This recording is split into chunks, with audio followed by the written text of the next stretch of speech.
Absolute, undiluted hell. The last few hours for David Jenkins had been nothing but pain and disbelief.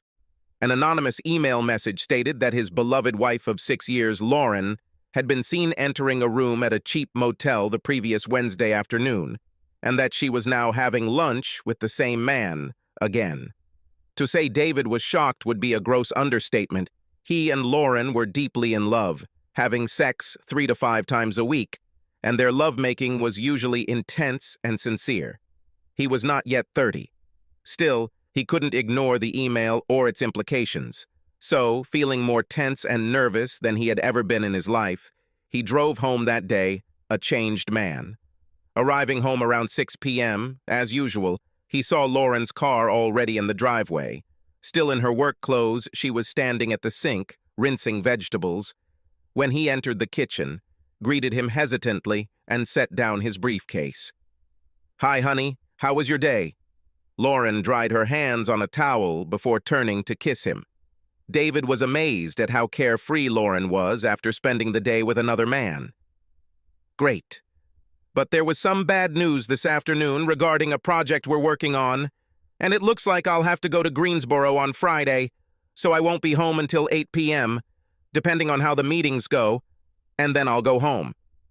David knew Lauren's work schedule pretty well, and he knew that her schedule was most flexible on Wednesday and Friday afternoons. So his first thought on how to verify the allegations in this email was to make it even easier for Lauren on the upcoming Friday. The project crisis, the meeting, and the business trip were all lies, and instead he agreed to take Friday off and do some preliminary work, as well as look after a motel for Lauren and her lover. "Well, at least you don't have to stay the night, and we can still spend the whole weekend together," Lauren suggested. "Since you really can't predict when you'll get home, could you call me when you leave Greensboro? I'll try to prepare as best I can for dinner." David thought for a moment. Yesterday, he wouldn't have noticed or even thought how considerate Lauren had been in trying to make dinner together possible despite his unplanned business trip. Now he wondered if she had asked him to give her a 2-hour period to cover her legs and remove the traces of her lover. "Of course, I'll call you when I have a better idea of when I can leave Greensboro, and I'll also call you from the road when I have a better idea of what time I'll be home." Fine, because the point of Friday now was to make it easier for Lauren to cheat again if it really was her at the motel. And if this email was accurate, David wanted Lauren to feel comfortable knowing that he would have no way of catching her. "David, I'm going to make dinner and then take a quick shower. Could you keep an eye on this frying pan while I'm gone? Make sure the vegetables don't burn," Lauren asked, taking her purse and taking it upstairs. "Of course, honey, don't worry," David replied, meanwhile thinking to himself, "That's strange, I thought she usually left her purse downstairs." The shower itself also made him think. While it wasn't uncommon, she usually didn't shower immediately upon returning home, so as he checked his mail and stirred his vegetables, he nervously wondered if the accidental shower had anything to do with the news in the email he'd received earlier.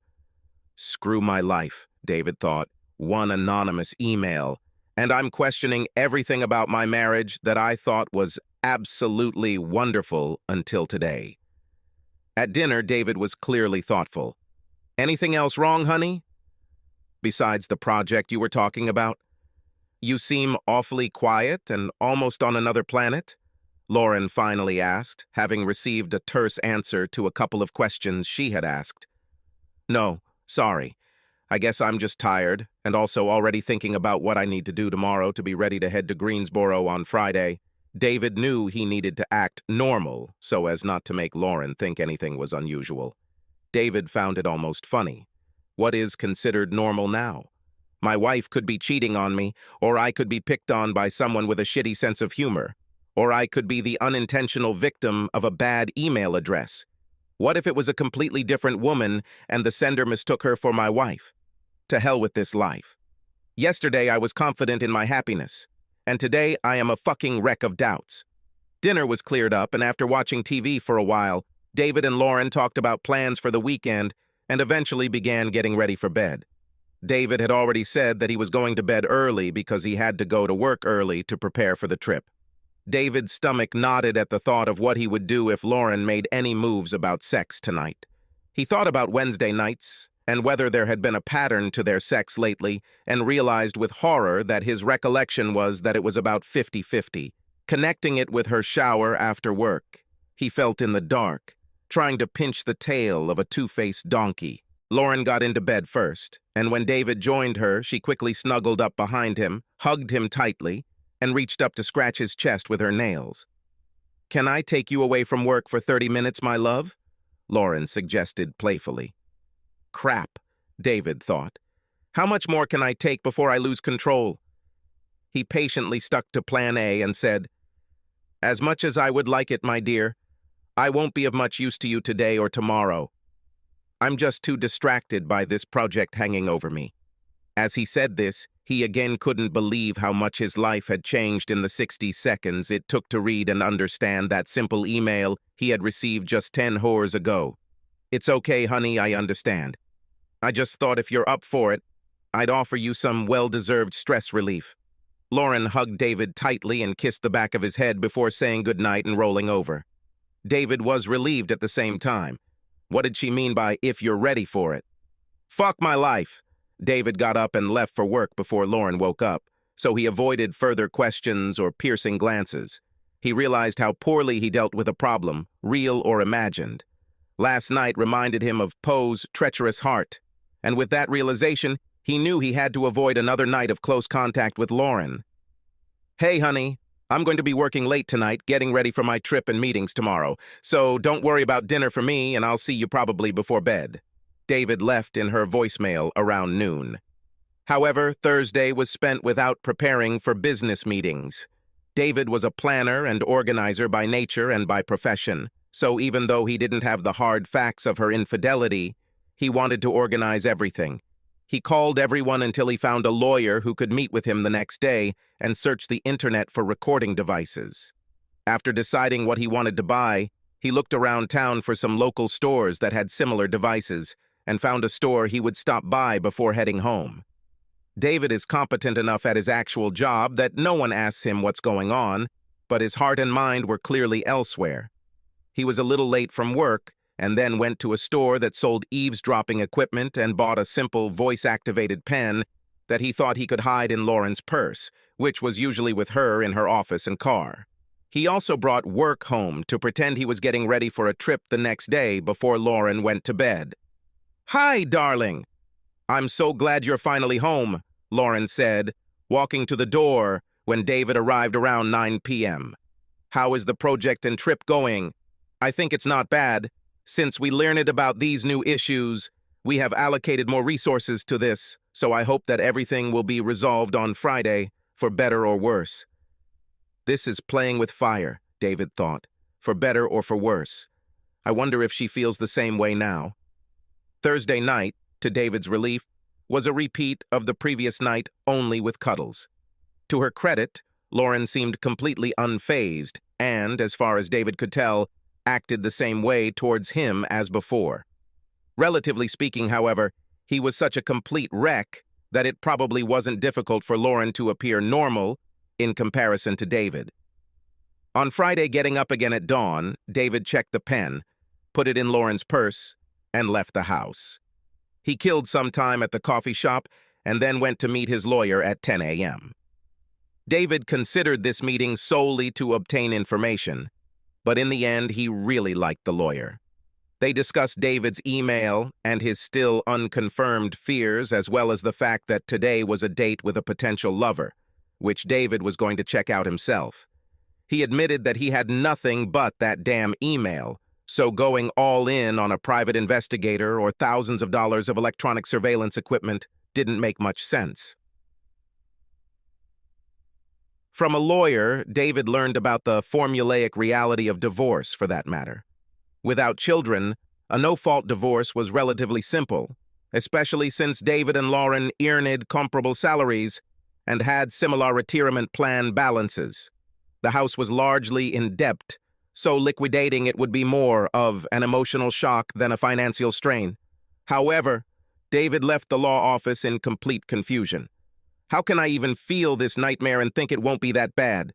We were meant to be together forever until death do us part. David spent lunch at Starbucks surfing the internet and continuing to research what is called divorce. Websites are replete with information on how to spot a cheating spouse, how to avoid detection when cheating, how to hide income, and how to find it. The most instructive sites were those dedicated to why spouses cheat. Nothing. David read struck a chord with Lauren's motivation. This fact alone was probably why David, deep down, hoped that it was all a mistake. Lauren couldn't cheat on him. They were too close, too much in love, too in sync with each other for it to be true. When he could no longer talk about the topic of deception, he packed his things and left, heading to the motel. Time passed slowly, or so it seemed to David. As he drove to the motel mentioned in that damn email, he realized that if this whole affair thing was indeed true, then it was entirely possible that Lauren didn't always use the same motel. If that were true, then his entire day might have been in vain, and he wouldn't have known anything for sure anyway. The pen he had placed in her purse might eventually bear some fruit, but David knew he could no longer bear this uncertainty about the state and future of his marriage. Pulling into the motel parking lot at 1:40 p.m., he drove around until he found a remote parking spot that overlooked most of the rooms and the office. Now he must just wait. There weren't many people coming and going at the motel, so when the man parked the late model Acura, visited the office, and then entered the room on the first floor, he seemed vaguely familiar to David. The name didn't come to mind, but David thought he had seen this man before. All of David's doubts ended, as did his hopes, about 5 minutes later when Lauren's Honda Accord parked next to the Acura, and she jumped up, purse in hand, walked to the door of the same room and knocked quickly. A few seconds later, the man opened the door and Lauren stepped inside with her usual ease and confidence. To hell with my life.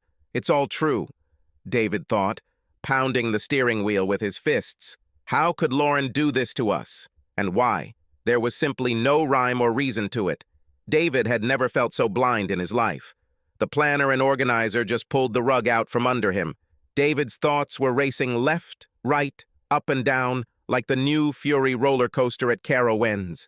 And he suddenly realized that he was now sharing a crumbling share in a marriage in complete and dire crisis. Knowing that today was at least the second instance of Lauren cheating, and the fact that she was avoiding work to do it, made David feel like there was nothing more to be gained. Hanging around at the motel, he had no intention of confronting them by knocking on the door. This could get nasty, and he needed time and space to calm down and prepare for whatever his next steps were. His lack of faith up to this point had left him woefully unprepared emotionally for his next steps. Then he remembered the pen he had put in her purse and winced bitterly. Sound in real time, he thought with pain. It's just great. He had the presence of mind to take a few photos of the two cars parked side by side in front of their love nest, and he took a close-up of the man's car, which had a license plate, before slowly turning to the exit and returning to the road. He didn't have a destination in mind, but he just drove aimlessly for a while until he nearly ran a red light and was almost hit. This shocked him, so he stopped at a brewery and drank a beer, trying to collect his thoughts. At first, he thought he had just gone from idle suspicion to full awareness, but he realized how little he knew at the moment, and he had no idea who this guy was, how long it had been going on, and, more importantly, why. As far as he knew, for over 7 years he and Lauren had been exclusive, got engaged, and then got married. He had enough evidence to counter, but not enough to know if what Lauren would answer would be true. As much as it pained him to listen to the recording of this afternoon's date, he knew he had to wait to get the pen out of her purse before he said anything to Lauren. He also knew that he couldn't be around his crush Lauren if she was in the mood to have sex with him later, after his supposed business trip. He'd been pushing her away this week, citing the trip, so his ready excuse would have disappeared, and further refusal to have sex with Lauren would likely have heightened her awareness that something was wrong. So what to do? I need this pen, then I need to quickly confirm that there is something on it, and then I could leave the house and stay for a few days to figure out where I stand in all this crap, David scribbled in his mind. With this general plan in mind, David had an insidious thought. She thought I would be arriving later than usual tonight. So that I can shake her and her lover up, I need to call with the news that I'm almost home. After finishing his beer and paying the bill, he drove the car back onto the road and dialed Lauren's cell phone number. He wrote a voice message. "Hi, honey, great news. The prep work paid off big time, and everyone did a great job getting everything back on track, so I'm about 30 minutes from Charlotte, and the traffic isn't too bad. I should be home around the usual time. I hope this scares the crap out of her, you fucking tramp," David said out loud to himself. He headed towards the house, and upon arrival, he quickly packed a couple of bags and placed them in the trunk of his car. He then sat down and wrote a note to Lauren. Depending on how the night had gone, he wanted to be able to just escape without much confrontation. He didn't know what was on the tape, so he didn't want a full-scale confrontation just yet. Part of his reasoning was also to stun her, as much as she stunned him. When David called Lauren, she and her lover Rob were in the final throes of having sex for the second time that day. Today was their last day together, and thanks to the extra runway David's ride had given them, they made their second go-around for the first time. They had also seen it as a celebration or victory dance, but now it seemed like a potentially careless move. Listening to the voicemail message, she muttered, "Shit, I need to move, Rob." It was David, who said that he was already heading back and would be home around 6 p.m. as usual.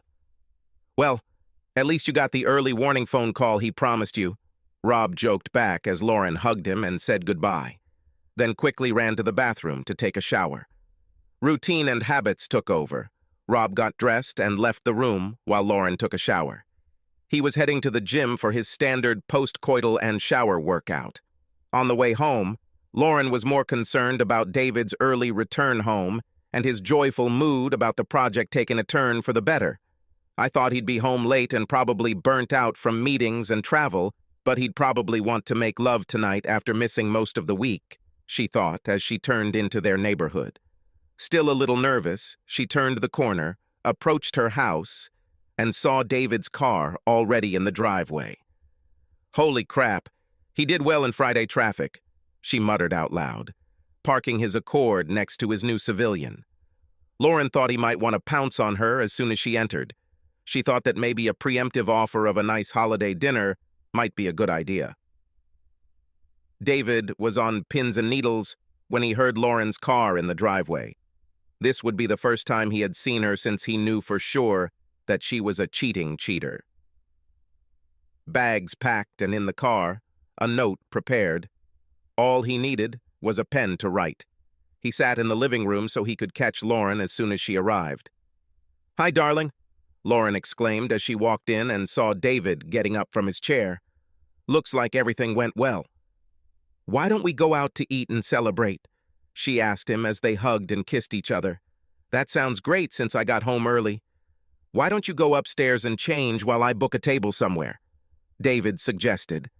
Lauren readily agreed and tossed her work bag and purse onto the table before walking up the stairs to the master bedroom. David waited until he heard the shower start, then went to her purse and pulled out a pen. He pressed rewind and then played, heard the lovers begin to talk, and quickly turned off the knob. "Well, that settles it all. It's time to get out of here." And David took out his note for Lauren and left it on the table next to her bags. Pausing in the doorway, David looked back at their house, sadly realizing that nothing would ever be the same between him and her. Lauren hurried to the shower. She suggested that he might be hungry after the trip and might also want to have sex later. Not seeing him in the living room, she headed to the kitchen and saw a note lying on the table.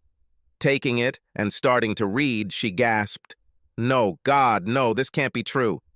Lauren, I know about your lover and your affair. I couldn't believe it was true, but your afternoon date at the motel put all doubts to rest. You crushed my soul, and I am so sad and angry that I cannot be near you. I'll be gone for a night or two while I try to collect my thoughts, and then I'll call you to set up a time to talk. Don't try to contact me or find me. Trust me when I say I shouldn't see you until I'm ready. David." David left the house and went to the hotel. Once settled in his room, he ate dinner downstairs, ordered a double scotch on the rocks, and then reluctantly returned to the room to listen to the recording of Lauren's afternoon betrayal of their marriage vows. Sitting in a chair by the desk, he turned on the recorder and heard the following sound as soon as Lauren entered the room. Lauren. Hi, Rob. I can't believe we're already done with this, both in terms of meetings and in terms of time. I didn't think that we would so easily hold at least 5 meetings, and even within 30 days. Rob. Hi, Lauren. Yes, I thought it would take longer. We spent much more time planning and preparing than executing. I guess this is the result of good planning, yes? I believe. I have to say, I'm glad it's over. The stress of hiding our affair is getting to me, and I understand why long-term affairs usually lead to disastrous outcomes. Yes, it's the same here. I know my wife has no idea, but I can see how this could easily stop over time. You said David wouldn't be in town until late tonight, right? I was thinking that we could have a drink today to celebrate our success and finish with a bang, so to speak. Haha, that was pretty lame, Rob. I'm kind of in favor, but the rules are the rules, so we don't do anything new that wasn't on the list. Lauren and Rob undressed, and David heard kissing and soft moans coming from Lauren.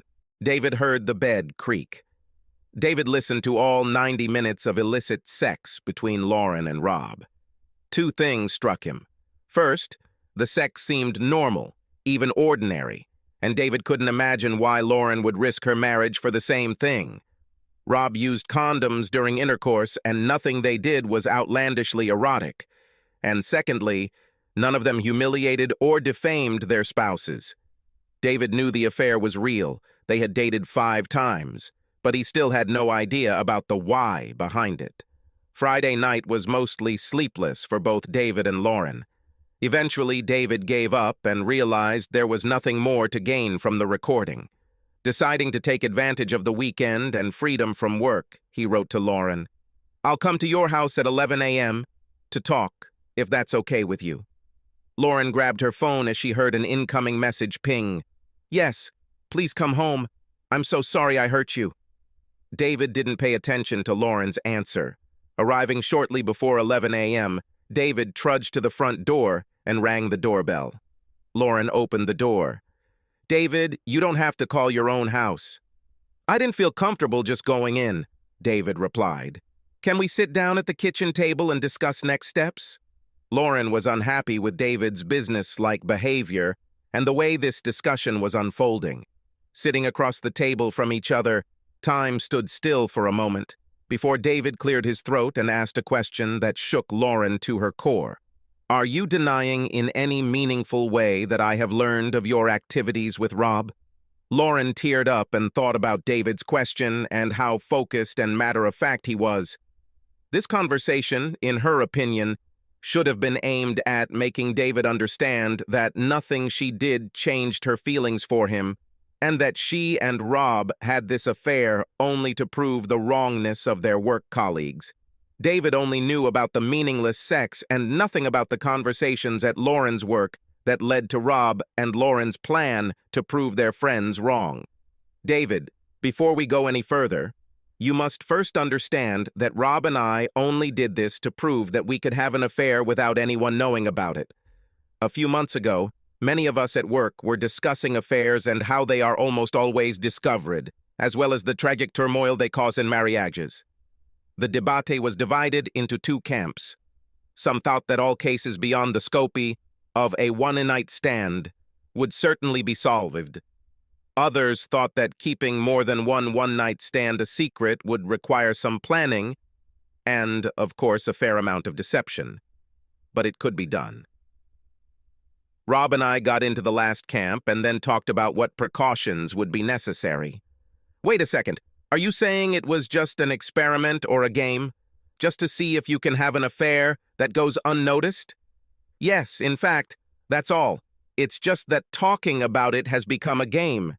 The hypotheses we laid out over a few lunches just took on a life of their own, and eventually we laid it out in pretty good detail, and we were convinced we could pull it off.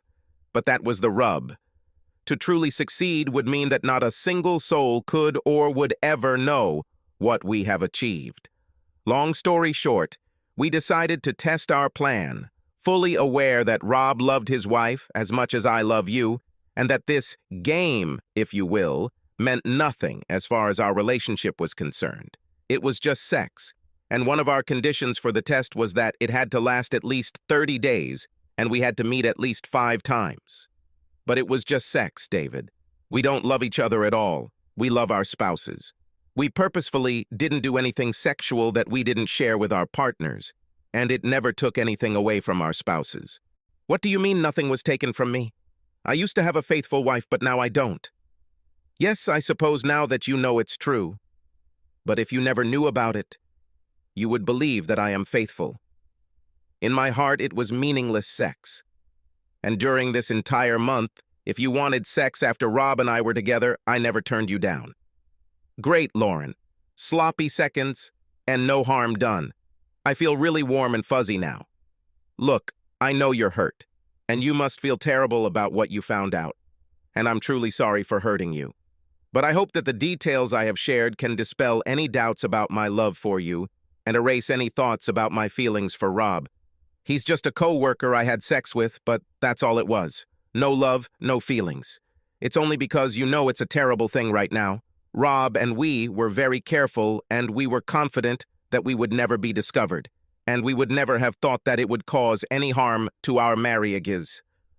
Okay, so it's a long story to basically admit that you cheated on me for a month, fucked a man who wasn't your husband about 5 times, and fully intended to keep the affair a secret from me, your husband, until the end of our life together.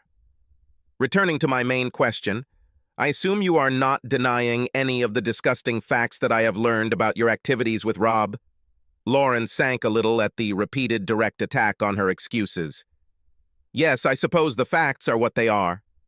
But the reasons must matter to them. It was just sex. And it wasn't even sex, generated by attraction to each other. There was no lust between us. We just needed sex to prove that we could hide the affair. Sex was meaningless for each of us.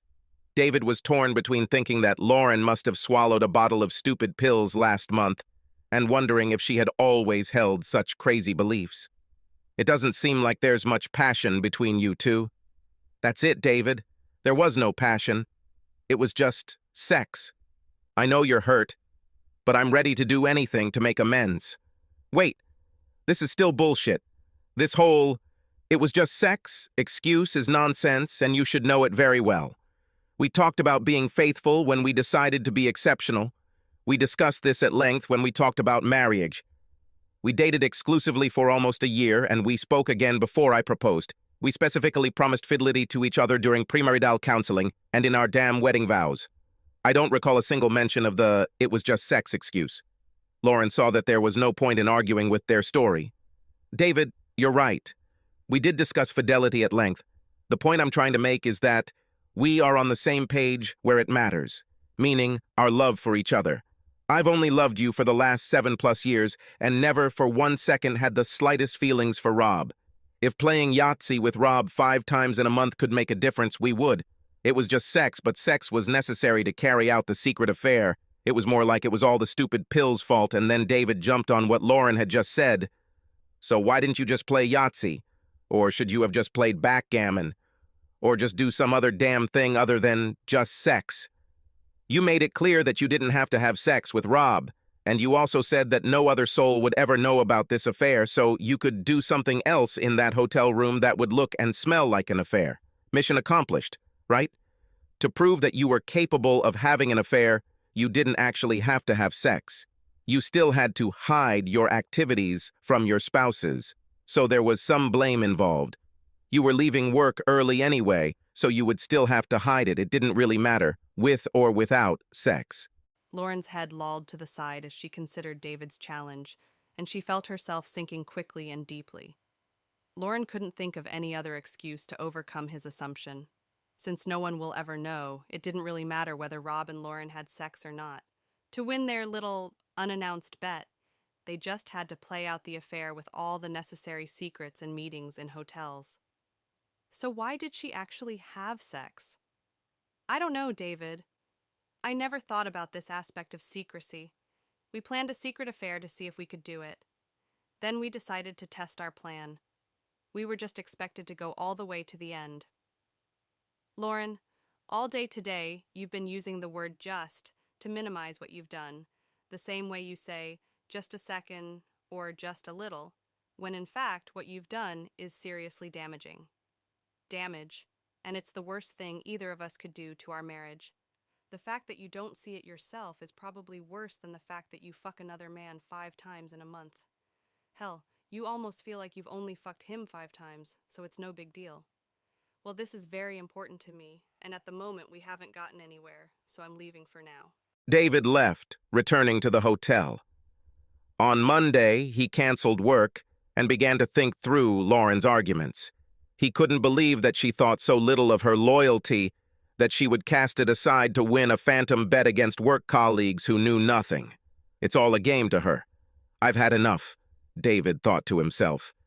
I could sit here and agonize and try to find some explanation for her actions, but there is none. It wasn't just sex. It was a betrayal of her commitment to him. Her precious vows to keep those commitments to him forever, until death do us part. What ultimately amazed David most was that, as terrible as his final decision was, he felt surprisingly at ease with it. He felt better than he ever had, since he received that damn email. Not losing hope, Lauren readily agreed to another meeting the next day. "What is this?" Lauren asked, quickly looking through a stack of papers. "It's just a scam," David replied. "Subscribe to our channel so that your second chaff doesn't cheat on you, and go ahead and listen to the next story, because this story is nothing compared to the next one.